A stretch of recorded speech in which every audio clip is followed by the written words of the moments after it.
Boa noite, amigo telespectador. Seja muito bem-vindo ao programa Grisa TV, um olhar pangrisiano. Hoje vamos discutir sobre a aceitação da ciência tradicional de teorias que antes eram taxadas como puramente espiritualistas. Para falar sobre isso, está aqui conosco o Dr. Pedro Antônio Grisa. Boa noite, Dr. Pedro. Boa noite, Douglas. Realmente a ciência vai progredindo. O conhecimento do ser humano, os mais profundos conhecimentos, são mais antigos do que se supõe. E são verdadeiros. Essa história de que verdade vai depender disso, daquilo, eu digo, não, para mim, a verdade, ela é eterna, quanto o universo. As coisas, digo sempre que as leis que regem o universo, a vida, o ser humano e a mente humana, são eternas quanto o universo. Doutor Pedro, parece que os cientistas andaram lhe escutando, porque tudo aquilo que o senhor já fala há décadas, hoje a gente pesquisando na internet consegue ver que tem uma imensidão de pesquisadores científicos realizando diversos experimentos que eles mesmos dizem são experimentos paranormais, para testar os efeitos subjetivos da mente sobre o corpo. Eles estão apelidando esses estudos de ciência da alma.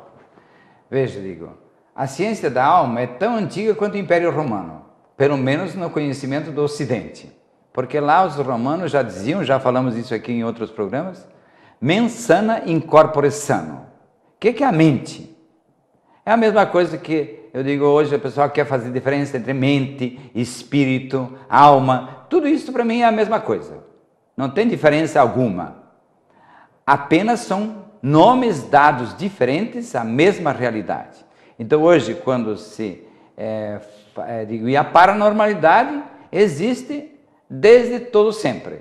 Quando o ser humano começou a sofrer a primeira vez, já começou a desencadear os seus talentos correspondentes oriundos do sofrimento, que é a depressão como talento, a paranormalidade como talento e o superdotado como talento. Não é pensar que hoje temos mais superdotados que antigamente. Eu digo, até pode ser, porque hoje sob alguns aspectos, temos mais sofrimentos que antigamente. Então, o sofrimento exige desempenho mental da pessoa, para ela poder sair do perigo e encontrar a saída para a sobrevivência. E aí está o maior exercício, sempre feito sobre a mente humana. Doutor Pedro, o foco de muitos cientistas é o efeito do pensamento sobre o corpo, do pensamento positivo principalmente. Sim. Coisas que o senhor já pregou há muito tempo, né? Os efeitos benéficos do pensamento positivo. E as religiões pregam há muito mais tempo do que eu. Porque eu digo, toda religião explica que a pessoa precisa aprender a orar, a rezar, a meditar, enfim, fazer sua união com Deus. Isso é pensamento positivo, porque eu digo, na sua raiz, na sua maior profundidade, porque eu digo, eu só fui buscando, ao longo dos meus estudos, comparando entre o que um conjunto de pensamentos ou de conhecimentos tinha a ver com outro conjunto. Então eu comecei olhando primeiro a natureza. Como é que a planta cresce? Para a planta poder crescer, tem algumas exigências básicas. Por exemplo, água, sol, terra fértil e assim por diante. Sem isso, sem esses três elementos, a semente é sempre a mesma. Feijão vai ser sempre feijão, mas o feijão o pé de feijão vai ficar mais bonito conforme essas condições complementares que dão fundamento à vida dentro da planta. E assim vale para qualquer planta.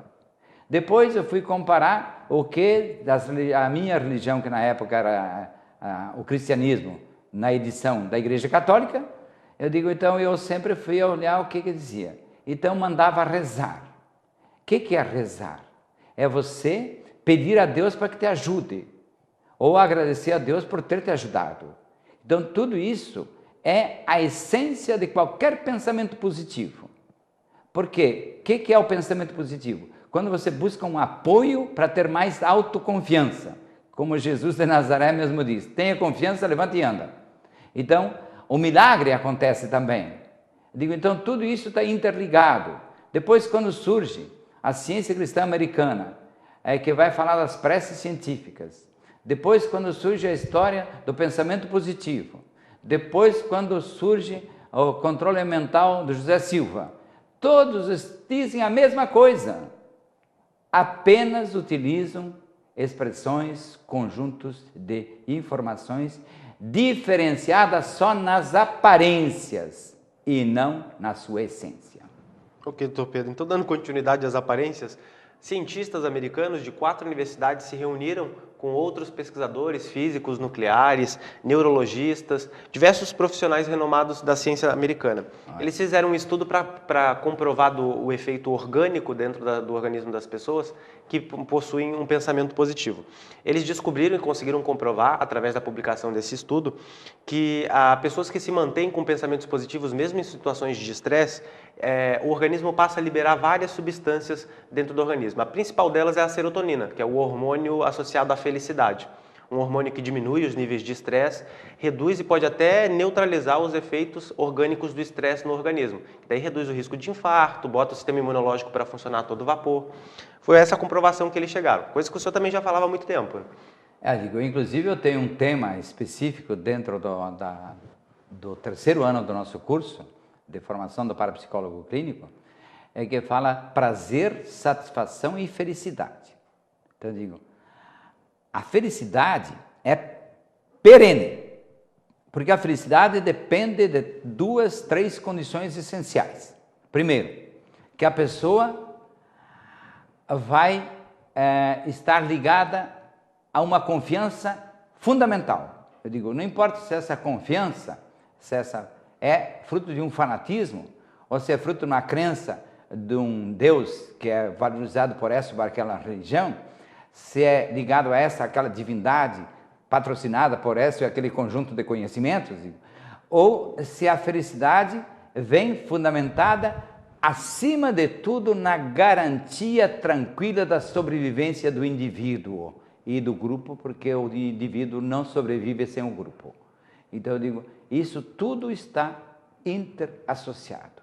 Então, eu percebi isso há mais tempo, eu digo, até lá no meu livro, Liberte Seu Poder Extra, cuja primeira edição foi em 83, vem reforçado no livro que produzi com o Frei Gulino Bach, A Cura pela Imposição das Mãos, e depois vem reforçado para os livros seguintes, Paranormalidade para Todos, em que eu coloco lá, inclusive, que a pessoa se alimenta mais de pensamentos do que de alimentos, porque o mental sempre vale mais que o biológico.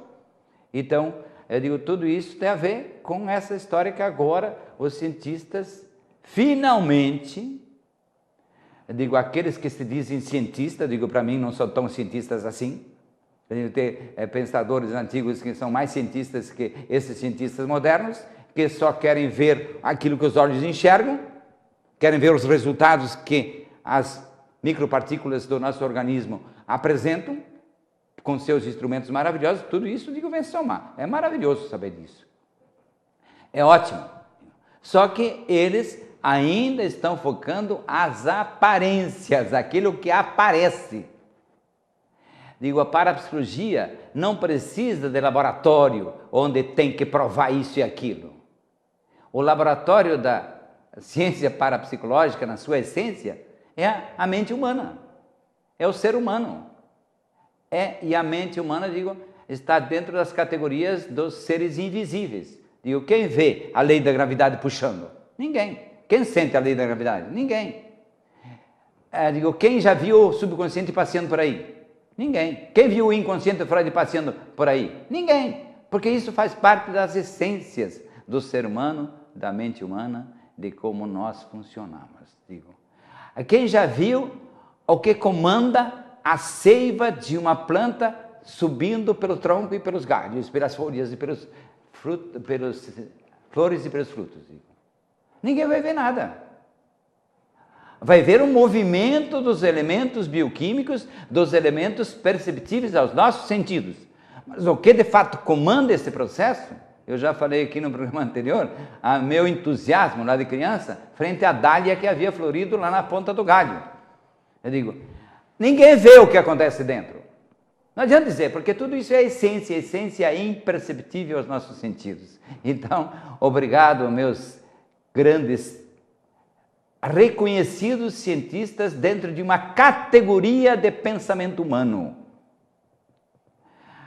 Porque eu digo, quem é mais cientista? É o teólogo? O teólogo também olha a Deus de uma forma limitada. Porque o teólogo estuda a Deus Já disse uma vez, conta a lenda, né, conta a historinha, de que Santo Agostinho estava na praia pensando em Deus. E aí ele vê o menino que vai lá na praia com uma concha, lá no mar com uma concha, abre um buraquinho na areia e joga a água da concha dentro do buraquinho. Ele vai e continua transportando a água do mar para o buraquinho. Aí Agostinho diz: o que você está fazendo aí? Ele disse: eu estou querendo botar o mar aqui dentro desse buraquinho. Aí Santo Agostinho diz: menino, o que é isso? Nunca você vai conseguir isso. Disse: você quer colocar Deus dentro da sua cabeça? É a mesma coisa. Então, essa questão de que o invisível, como o imaginário, não tem limites, não tem tamanho. É do tamanho do universo e muito mais, e é tão minúsculo quanto a menor partícula perceptível aos nossos sentidos, eu digo, que houve um tempo que a molécula era a partícula mais, depois foi o átomo, depois foram as partículas subatômicas, e agora são as partículas atômicas, aliás, e depois as partículas subatômicas. Então, o tamanho perceptível da matéria, o elemento menor, é tão imenso quanto o próprio universo. Ok, doutor Pedro. Agora nós vamos para o intervalo. Daqui a pouquinho nós já voltamos com mais Grisa TV, um olhar pangrisiano.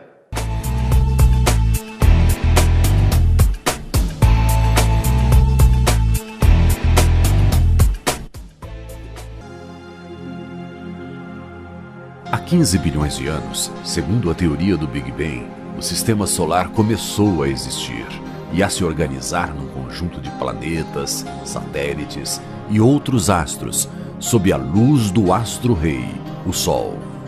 Dentre os inúmeros planetas está a Terra, que tem todos os elementos necessários para que a vida seja possível. Esse planeta, seguindo as leis perfeitas e imutáveis, começa a ser habitado e milhões de espécies vivas vão surgindo. Mas a maior obra do grande Criador, o Deus da vida, só foi pensada e criada bilhões de anos após as primeiras criaturas surgirem. Seria essa obra tão complexa, difícil de ser projetada e criada? Seria essa obra demasiado perigosa para existir antes? Ou essa obra, por sua grandeza, teria sido apenas iniciada e necessitado mais tempo para ser concluída? Há apenas 10 bilhões de anos, a grande obra é apresentada ao planeta. A caçula das criaturas começa a existir. O Homo sapiens, o homem inteligente. O planeta azul tem um novo rei, o ser humano. E há 10 milhões de anos, esse ser procura-se. Tenta encontrar sua origem cosmodivina, seu equilíbrio interior, seu autoconhecimento, seu modo harmônico de ser. Nas últimas décadas, dedicou-se intensamente ao estudo das leis que regem a matéria e a cada dia o homem é surpreendido com novas tecnologias que propiciam sempre mais conforto e prazer. E ao mesmo tempo, esse ser sente-se cada vez mais num vazio existencial. E eis então que surge uma nova ciência, a parapsicologia, que vem resgatando o ser humano como tal. Um novo homem, com novos valores, com uma nova consciência, com uma nova cosmovisão.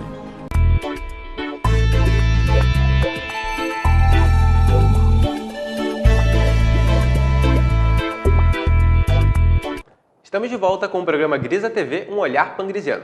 Doutor Pedro, no bloco anterior a gente estava falando sobre o estudo norte-americano de cientistas que comprovaram os efeitos benéficos do pensamento positivo sobre o corpo humano. Em entrevista, os cientistas, eu achei interessante, separei aqui um fato para o senhor, que os cientistas já haviam feito esses experimentos outras vezes sem resultados positivos, sem conclusões positivas. Certo. Dessa vez, eles incluíram na equipe deles um físico nuclear, um famoso físico nuclear americano. E a presença dele foi imprescindível para o sucesso do experimento. Depois, no final, quando eles apresentaram, um repórter perguntou para ele o que teve de diferente nesse experimento para os anteriores. Ele falou: nesse nós acreditamos que a gente ia encontrar um resultado positivo. Veja, a atitude mental do pesquisador. Na física quântica, se diz que o evento muda de acordo com o pensamento do pesquisador. Já existem essas informações, digo. Mas muito antes disso, digo, a gente pode perceber o quê? Que há coisas que são observáveis por qualquer pessoa. Quem é mais feliz, quem está mais contente, quem está mais confiante, quem está mais determinado, consegue as coisas com muito mais resultado. E quem não está contente, quem está azedo, quem está reclamando, quem está falando mal, quem nunca está contente com o que tem, esse vai ter dificuldade de conseguir os resultados. Então eu digo, eu tenho isso tudo em CDs, digo, um CD que eu sempre indico para as pessoas que às vezes vêm lá no Instituto com dificuldade de saúde, SV, o CD número 3, Saúde e Vitalidade. O que consta nesse CD? Procurar fazer com que a pessoa perceba as coisas boas que tem na sua vida, especialmente na área da saúde, da vitalidade, do seu organismo vivo, sadio e vigoroso. Quanto mais a pessoa percebe, e percebe resultados positivos na sua vida. Então, constatar que eu já venci na vida. Então, eu digo, dos argumentos mais poderosos que eu tenho usado e que tenho mostrado resultado, é quando eu digo para a pessoa, veja, a sua depressão vem de onde? Vem do fato de você ter nascido de uma gestação difícil, que a mãe nem esperava, e depois ainda o parto da sua mãe foi difícil, o seu nascimento foi complicado. Então o que acontece? Mas então você ficou pensando só no sofrimento, na dificuldade, no obstáculo. Quanto mais pensa nisso, mais depressivo você é.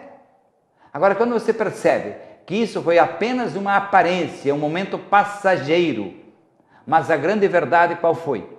Que você nasceu vivo, normal, perfeito, sadio, e ainda nasceu bonito e inteligente sobremesa. E assim por diante.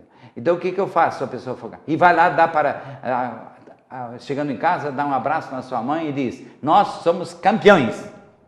Nós vencemos a morte. Quem venceu a morte vai ter medo de quê? O dia que eu nasci, a mãe tinha medo que nós dois fôssemos morar lá na casinha fria do cemitério, mas na verdade nós vivemos. Então nós somos vitoriosos, nós somos vencedores, nós somos campeões. Perceber isso é uma terapia fantástica. E eu digo, e vale para todos vocês que estão ouvindo agora que tem alguma complicação nesse campo. Doutor Pedro, os cientistas, eu acho que sem querer, comprovaram uma outra tese sua, a de que doença não existe, né? E se o pensamento positivo conseguiu neutralizar as chances de infarto, risco de um taquicardia, então logo as doenças podem ser, como o senhor já afirma, uma manifestação do corpo de alguma coisa errada na nossa cabeça. Exatamente.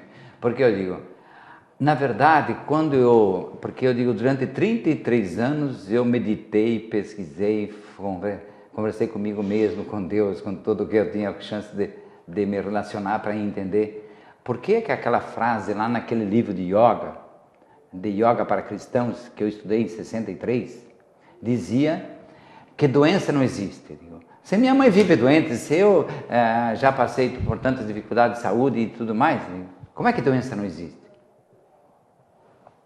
Até que um dia bateu a ficha. Deus não pode ter inventado o mal. Isso é estupidez. Isso é bobagem de teólogo que não entende nada de Deus. O mal não existe. Deus não pode ter sido estúpido se Ele criou tudo e Ele é um Deus de amor, Ele é um Deus... Ele não pode ter criado o mal. Então, se o mal não existe, a doença também não existe. Então, tudo que Deus nos apresenta, Deus escreve certo por linhas tortas. O povo sabe tudo. Basta a gente saber ouvir, entender o que fala. Deus escreve certo por linhas tortas. Então, doença não é um mal em si. A dor dói, mas não é problema, é comer solução. Porque avisa que nós temos que dar atenção àquela área do nosso organismo. A mesma coisa, a doença não é problema. Não é um mal em si. Doença é estratégia de libertação de um perigo maior. E assim por diante. Então isso está no meu CD número 16. Digo, quem quiser tem lá como estudar. E quem já ouviu e não entendeu direito, já ouviu 30 vezes, vai ouvir 31 vezes. Porque muitas vezes nós não temos possibilidade de ouvir aquilo que na nossa mente está bloqueado. Por mais que nossos ouvidos escutem, a nossa mente não entende, se você não está aberto para o entendimento. Ok, doutor Pedro, um outro grupo de cientistas no Canadá fizeram outro estudo também bastante interessante. O objetivo deles era entender aquilo que a mente humana consegue perceber, o que o subconsciente percebe, que o consciente não percebe. Então eles pegaram um grupo de pessoas, mostraram para esse grupo de pessoas 10 fotografias de 10 indivíduos diferentes. Dentre esses indivíduos haviam pessoas comuns e haviam bandidos condenados. Eles botaram uma roupinha normal nas pessoas para parecerem pessoas normais. Pegaram o objeto do teste das pessoas, né, e foram mostrando essas figuras rapidamente, só podia olhar durante 1 segundo para essas imagens. E as pessoas tinham que separar numa pilha as pessoas que elas confiavam e na outra pilha as pessoas que elas não confiavam. 90% das pessoas que colocaram as cartinhas do lado dos não confiáveis escolheram corretamente as pessoas nas quais elas não deveriam confiar, que eram bandidos, criminosos, assassinos, estupradores, todos bandidos que já haviam sido condenados por crimes bárbaros, violentos. Veja, a pessoa que não está bloqueada por conhecimentos muito científicos, eu digo, como chamam por aí, a pessoa que é capaz de olhar com mais naturalidade, com mais tranquilidade, ela já percebe. Eu sempre falo que as pessoas às vezes dizem assim, o olhar desse cara não é confiável. Porque todo mundo sabe, a ciência popular sabe há séculos e milênios. Olhar é espelho da alma. E se a alma é a mesma coisa que a mente, e se a mente tem a ver com as atitudes mentais e as atitudes comportamentais, com as reações emocionais, então lá nos espelhos da alma, nos olhos, já estão presentes as informações se esse cara é confiável ou não. O que eles olharam para aquela foto? Mas só que do olhar se irradia sobre o rosto da pessoa. As feições do rosto, as contrações do rosto, que às vezes nós nem percebemos, a pessoa é capaz de, numa fotografia instantânea, de menos de um segundo, que a pessoa olhava para a foto, já identificava se aquela pessoa, que mensagens eram transmitidas pelos olhos, pela coloração do nariz, pela coloração das faces, pela contração de cada elemento da face da pessoa. Eu tenho cara de santo, eu não sei se eu sou, mas em todo caso, as pessoas chegam na minha sala, todo mundo fica bem. Por quê? Porque eu tenho uma atitude mental, que quando a pessoa entra na minha sala, eu já sei que eu vou poder colaborar com essa pessoa em alguma coisa. O que ela vem buscar? Eu não sei, eu não sou vidente. Mas eu sei que ela vem buscar alguma coisa que ela sabe que eu posso. Quando ela se senta à minha frente e percebe que eu estou com uma atitude mental de buscar ajudá-la, já começou a terapia. A terapia mais profunda e mais importante não é feita pelas palavras. A terapia mais profunda é feita pela telepatia, pela comunicação daquilo que o nosso corpo retrata da nossa mente. Especialmente o olhar, especialmente a forma de você até sentar. Aqui o João sempre diz, Grisa, como que você vai ficar sentado? Assim, ajeita a câmera para mim. Então eu digo, o que acontece? Porque a minha formação básica, é moleque da roça. É que não tinha um lugar fixo para ficar olhando. Era curioso para olhar para tudo que era lado. Mas também depois eu sou ator.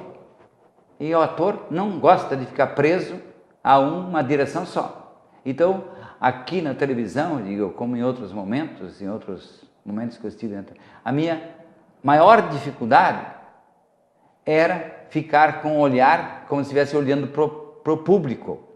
Por quê? Ainda mais que eu não enxergo a câmera. Então mais ainda fica difícil de você parecer que está olhando para o público. Agora, se eu estou olhando para vocês, repara em mim, e vocês percebem também que nesse programa eu sempre quero falar alguma coisa que beneficie a vocês que estão assistindo o programa, a vocês que estão ouvindo o programa, a vocês que estão interessados no assunto, ou até quem não está interessado. Eu tenho um depoimento já, ele diz, a pessoa passou, Grisa, na sala, e quando viu que era você que estava falando, a pessoa parou. Por quê? Porque ele percebeu que eu sou um cara que quer bem as pessoas. Digo, isso eu posso falar com toda tranquilidade. E todos os meus livros escritos, todos os meus CDs produzidos, tudo visa ajudar as pessoas a serem melhores e mais felizes. Então eu digo, tudo isso é terapia, pode chamar assim, mas é mais que isso, é o caminho para a felicidade. Perfeito, Dr. Pedro. Você de casa pode aprender muito mais sobre parapsicologia do Sistema Grisa em nosso portal na internet. Acesse www.sistemagrisa.com.br. Muito obrigado pela sua presença e até o próximo episódio do programa Grisa TV, um olhar pangrisiano. Boa noite.